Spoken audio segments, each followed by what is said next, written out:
Estamos agora chegando em Purim. Vamos falar um detalhe da Megilat Esther. A Megillah consta que Esther, ela pediu para os sábios, Katvuni ledorot, escreve-me a história para todas as gerações. Que ela queria que todas as gerações conhecessem a história, que ele pedia que escrevesse a Megillah e que todas as gerações fosse lida a Megillah no dia de Purim. E também que na história de Purim consta que foi derrotado Haman e todo o povo de Aman, que simbolizavam eles o povo de Amalek. Então, para que realmente soubessem que foi destruído Amalek. Para isso, então, que ela pediu para que Katvuni ledorot, que me escrevam para todas as gerações. Então, os sábios, eles falaram para ela, olha, se nós vamos escrever a história de Purim para todas as gerações, não vai ser bom, porque nós ainda estamos no exílio, nós ainda estamos no Galut. E se nós vamos escrever a história como o povo de Israel matou tanta gente, isso vai ser uma coisa muito, isso pode despertar a ira dos outros povos sobre a gente. É melhor não escrever. Então ela falou, não tenham sobre isso, não tenham medo, porque toda a história de Purim já consta nos livros de Malchei Madai Uparas. Isso já consta na história de Malchei Madai Uparas. Eles já escreveram isso aqui e já consta tudo em detalhes. Então ninguém vai, se vai ter problema, o problema já está feito, que isso aqui já está na cronologia dos Goim. Então eles começaram a discutir o Sanhedrin, até que finalmente eles decidiram que eles vão escrever a Megillah e fixaram isso aqui para todas as gerações. Aqui toda essa história não dá para entender.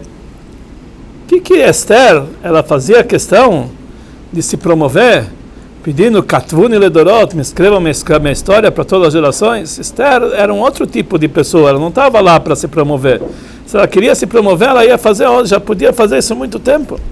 Tudo que ela fez apenas foi em prol do povo de Israel, não tinha realmente o intuito de se engrandecer, de se vangloriar. Então, qual era a necessidade de Esther para Katvuni ledorot, me escrevam para todas as gerações? E se é algo positivo, por que o Sanhedrin, eles logo não aceitaram, logo de início, tá bom, vamos tá aceitado, vamos fazer, por que eles começaram a discutir com ela? E é interessante que Mordecai não fazia parte do pedido de Esther para me escrever para as gerações, ele fazia parte do Sanhedrin, que eles estavam duvidando se deviam não escrever isso aqui, porque que realmente Mordecai não ajudou ela nesse momento. Mas a explicação nisso é a seguinte: quando Esther falou Katvuni ledorot, a intenção dela é que em todas as gerações futuras eles vão precisar aprender da maneira que foi Megilat Esther, para como se comportar em momentos que são iguais a esse. O Talmud nos diz, Esther mina Torah minain, da onde nós aprendemos, da onde consta na Torá Esther, apesar que Esther, Mordecai e Haman, eles surgiram muito depois da destruição, eles surgiram muito depois do término da Torá, do falecimento de Moshe, mas mesmo assim nós sabemos que na Torá está indicado tudo o que vai acontecer no futuro. Então a Gemara nos pergunta, Esther mina Torah minain, onde está escrito na Torá Esther? A Torá responde, Ve'anochi haster astir panai bayom ahu. Eu vou ocultar a minha face naqueles dias. Esther vem das palavras haster. Aster astir panai bayom ahu. Eu vou ocultar minha face naqueles dias. Que isso simboliza o momento que o povo de Israel passou naquela época, que era dos decretos de Aman, que ele queria, estavam debaixo de Mordecai, debaixo de Ahasverosh, quer dizer, eles estavam no exílio. Eles estavam numa situação que o povo de Israel estava exilado. Então isso é chamado, como pode ser que o povo de Israel, que são chamados filhos de Deus, como pode ser que Deus exilou eles entre os povos? Então na verdade isso aqui foi um comportamento divino que é chamado Ve'anochi aster astir panai bayom ahu. Eu vou ocultar a minha face nesses dias. Então a gente pode pensar se na verdade não foi apenas o que ocorreu no momento da história de Purim, em todas as gerações do Galut, do exílio, aonde o Yehudi vai se encontrar no exílio, ele tem que saber, sabe qual é o motivo que ele está no exílio? Porque Anochi, Aster, Astir, Panai, Bayal, Mahu, que Deus ocultou a sua face. E isso faz que o povo de Israel se encontre no exílio, porque Deus, ele trouxe para o povo essa ocultação. Então, um judeu, ele pode pensar, se no momento que nós estamos passando o exílio, Deus quer, Deus se oculta nesse momento. Como deve ser nosso comportamento?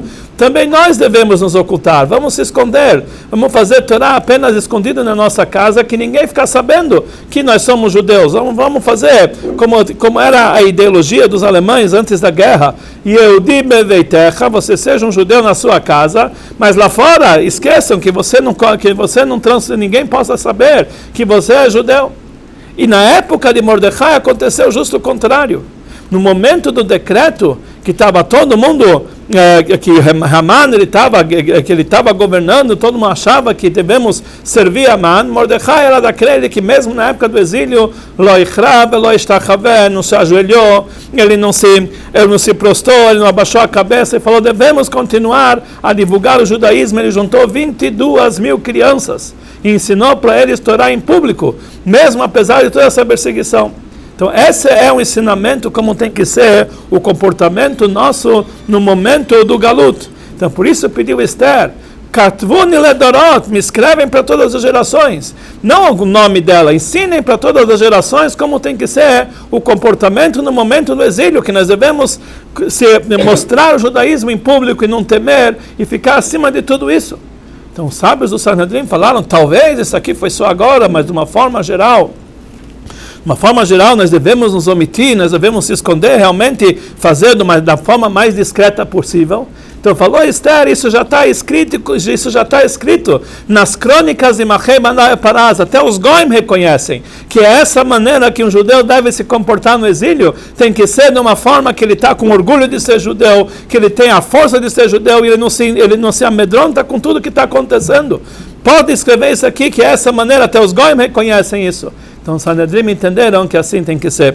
E essa é a ideia de Megilat Esther. Megilat Esther nos ensina que não existe nada que pode acuar o povo de Israel, pode ocultar o nosso comportamento como judeus. Em cada momento a gente tem que saber que na época do Haster, Astir, da ocultação, Esther, tem que ter Megilat Esther. Megilat vem da palavra Gilui. Temos que revelar o verdadeiro orgulho judaico no mundo e não se ater e não se esconder. Devemos saber que um judeu que ele se mantém firme no cumprimento de Torá e Mitzvot em público e divulga isso aqui em público, ele tem a honra e o respeito de todos os povos e nada vai acontecer com ele, muito pelo contrário, os povos vão saber louvá-lo, vão saber engrandecê-lo, e como está escrito sobre a época de Mashiach, que até mesmo os outros povos, aqueles que não são judeus, eles vão realmente na época de Mashiach servir a gente, querer ser os pastores do nosso rebanho.